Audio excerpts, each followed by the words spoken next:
It's not right. It's not prudent. And thank God for JR talking him down. But I believe in every bit of knowing Tommy Dreamer. He had every intention of doing this.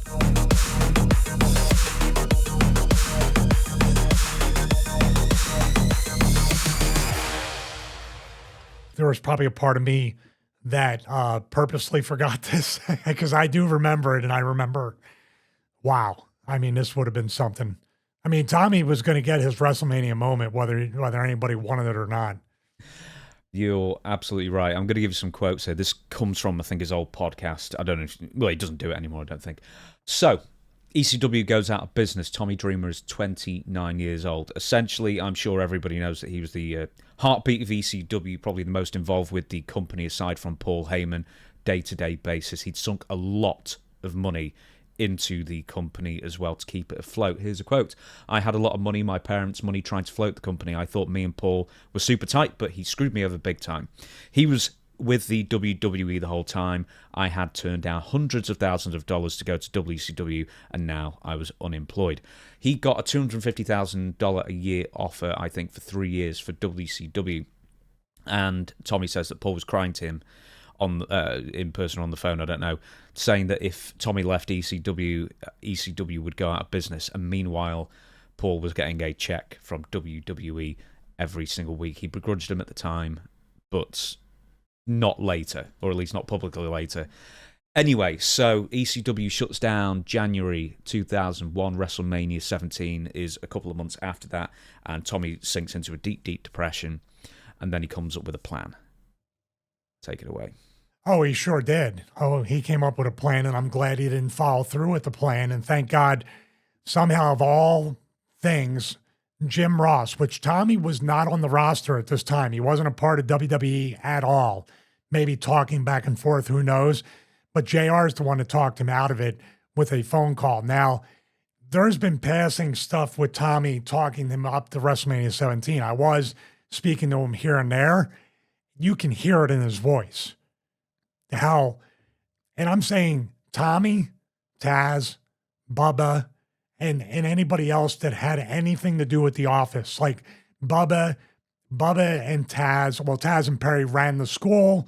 Then Bubba had promotions. Shane promoted shows. There were people that they were player office people. You know, Tommy, Bubba, Shane, Taz, Perry, and then people that came along after that. And then Lloyd Van Buren was a big part of the ticket office at the time. Well, that was a little bit earlier than that.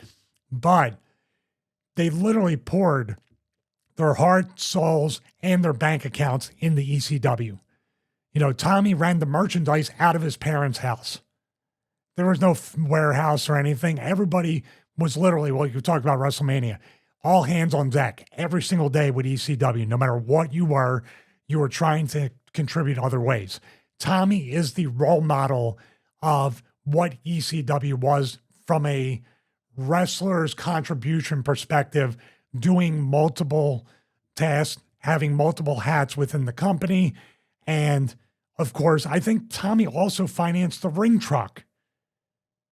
I believe he did. Don't quote him, but everybody in the comments let me know. I believe he paid for a ring truck as well, or financed it. So Tommy was all in on this company as Paul was getting both feet in, dipping his toe outside, another toe, then 1 foot in, 1 foot out until he secured his place in WWE. By the way, we talked about it before.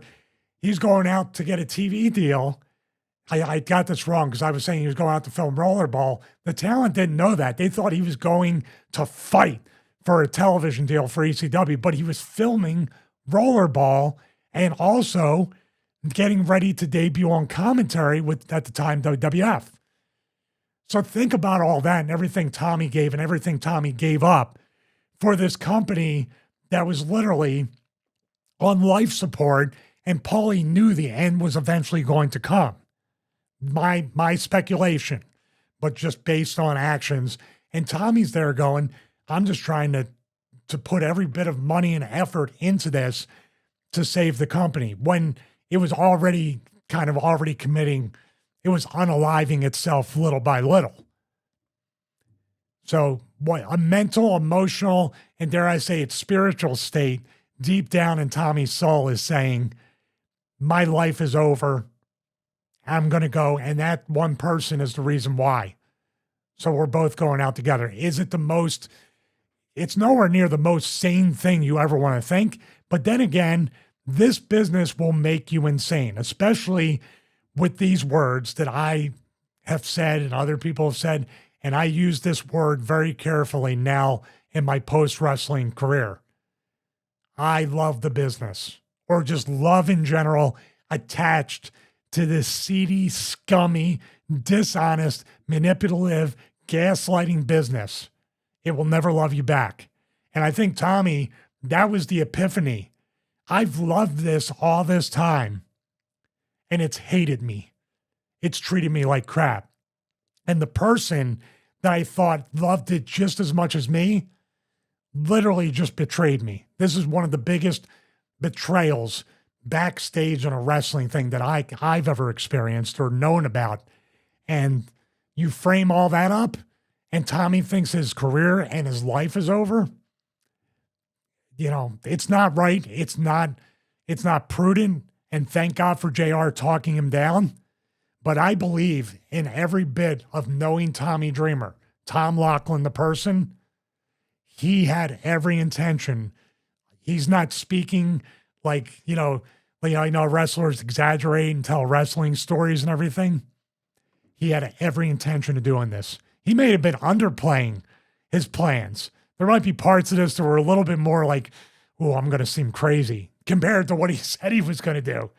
You know, for all I know, he would have lit Paulie on fire after shooting him or whatever. You know, Tommy was not in the greatest frame of mind, and who can blame him?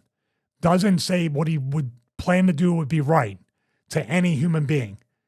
But you can kind of understand when you're in the business that somebody becomes that unstable. And I want to just make this note.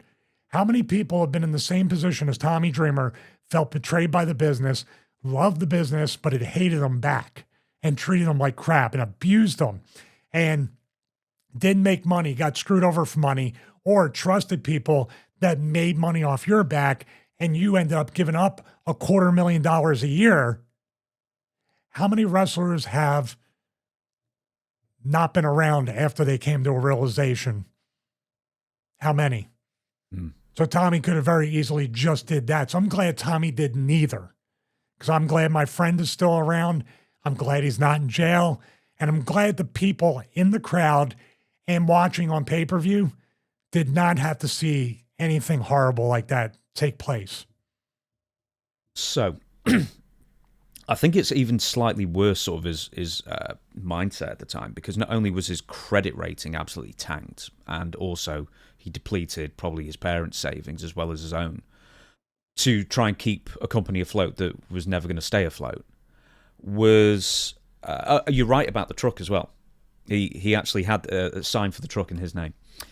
Is that Heyman was still either gaslighting him or whatever after ECW had shut shop, and apparently WrestleMania 17, so the TLC match with Edge, Christian, the Dudleys, and the Hardys, and Rhino comes out, Leeds comes out, Spike Dudley comes out. Apparently, I don't know if it was Rhino's spot, but Tommy Dreamer was meant to be one of the three people who interfered, and instead it was either Spike Dudley or Rhino. Wait a minute. So when was that switch? When did that switch occur? Well, shortly before the pay-per-view. Rather shortly before the pay-per-view. And then apparently also, Dreamer alleges, there was also going to be a hardcore 24/7 thing that would be all about you, quote-unquote, is what Heyman told Tommy. And then from there, when nothing materialized, that's when he starts. The way you gave an impression, we weren't recording at the time, or it's on the Patreon, was, have you ever seen The Naked Gun? And at the end, not Enrico Palazzo, but the baseball player who's hypnotized to must kill, etc. But the impression you did of Tommy was like that, like he was just gone. Manchurian Candidate type stuff. Yeah, exactly. I know. When I talk about that and look back at it, I'm like, oh, well, I didn't think. Everybody always says, well, I'm going to do whatever that guy when I see him. Wrestlers talk about when I see somebody at a convention or I see him at the show, it's going to be whatever. But nine or 10 times out of 10, it never becomes that physical as it's been built up. So maybe back then, if there was any lead up to that, nobody's going to ever think it's actually going to happen. Now, looking back in retrospect, not knowing that all this, like I wasn't in touch with Tommy to the point where every single time Paul lied to him, gaslit him, financially, I didn't know Tommy was even in for that until after this incident when Tommy and I were makeshift. Remember, you're wearing black and you're wearing black. You're a tag team. So I can't do that. That's like Johnny Ace. Hey, you're a black and you're a black. You're a tag team. That's Johnny Ace imitating Tony Garea. But it's a very uncomfortable thing to look back when we do these shows and say there's many instances, nothing. This might be the worst one where I should have said, well, hey, man, I'm glad JR stepped in, but why didn't any of us? If we even had a clue, because we're so desensitized, we're in the wrestling bubble. It's all an angle. It's all a storyline. Even when they blow up Vince's limo, he's not really in it. We're crazy. We're skewed. We don't understand when somebody says, I am going to do A, B, and C live on pay-per-view. We're like, yeah. But it wasn't even said like that in detail. Like if Tommy had said, I'm going to do this to Paul, then I'm going to do the same thing to myself. Grab Tommy, pull him and say, dude, you're not going anywhere. Paul's one thing, and you're just like, oh, you're just talking because he screwed you over, and maybe we can talk again. But when you're talking about self-harm and you love the business, kind of like when that Dark Side of the Ring episode happened on Flair. The first thing I did when that ended was I text Tommy, dude, are you okay? I called Tommy, left a voicemail, dude, don't do anything stupid. And I wasn't the only one because that's how much Tommy loves the business. And if you take it away from him to any extent, he's a lifer. He's Terry Funk. That's what scares me about Tommy. On another note, as a friend, that I wish he had other outlets to get that fulfillment because he's still wrestling at this age. His body has to be hurting. He cannot let it go. And the reason why I say that, not good or bad on that, but that was even more prominent in his younger years and more intense and more, I'm going to act on that feeling. Now he'd be like, I got to think this through. I just want my friend to feel like, you know, he's accomplished things and he doesn't need to like prove anything to anybody anymore. I'll give you a couple more quotes. Tommy said he was in Houston. I remember I did a show and saw a sign that said firearms welcome. I was in Houston. I did an indie show. What is this? I'm from New York. What do you mean that's welcome? Oh, you're allowed to bring these into the venue, was the response. And that is where the more sinister sort of a turn of thoughts come from. And then he discusses about being severely depressed, mental with rage. He needed help. And then randomly he got a phone call from a number he didn't know, he didn't pick up, but anyway, it ended up being Jim Ross, and he wasn't actually talking him off the ledge, but basically Jim Ross was saying, you know, don't worry about it, we'll have plans for you, you know, you're not forgotten, essentially, and we are considering bringing you in. It was a completely random, circumstantial phone call. It wasn't, we know what you're going to do. Oh, yeah. Don't do it. So Jim just like literally was like, of all days, when Jim Ross is not making calls to non-talent or even talent. You're in the building. You can believe whatever you want to believe. I believe that's divine intervention. You literally had the most random call on the day where nobody's even really calling their family. It's a day where you're submerged into the WrestleMania show trying to make it the best you can.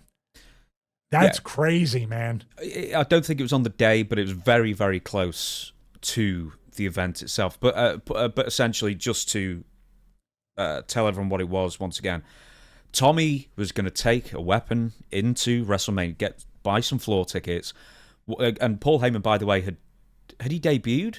He debuted at WrestleMania 17, hadn't he, as a commentator? Yep, he debuted there.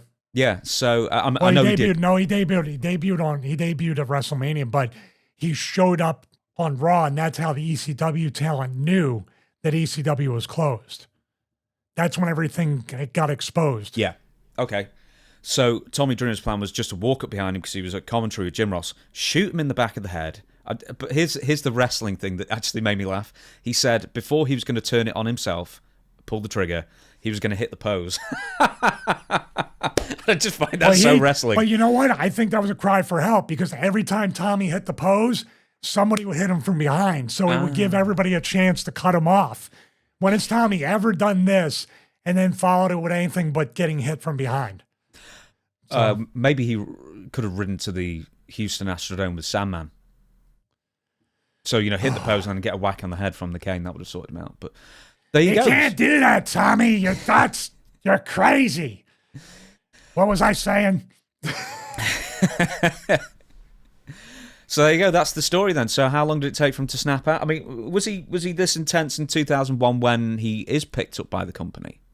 Or was he just happy that he had a job in wrestling again? I think he was just happy, but I can't imagine the tension of the first time Paul and Tommy laid eyes. I'm sure Paul's like, come here, I love you. I'm so happy you're here. I made it happen. I could see Paul doing that. And Tommy just being like, well, I just got this job here, so all right. And just nothing. But I'm sure they had a talk outside. I think Tommy might have included Paul later about what he was planning. And then they showed up on that round table years later. And Tommy's kind of burying Paul, but then putting Paul over. And they're both crying. Very odd. Like, forgive is great. Forgiveness is awesome. Forgetting, I don't know. Paul did all that stuff. I just feel like I don't want to be near this dude ever again.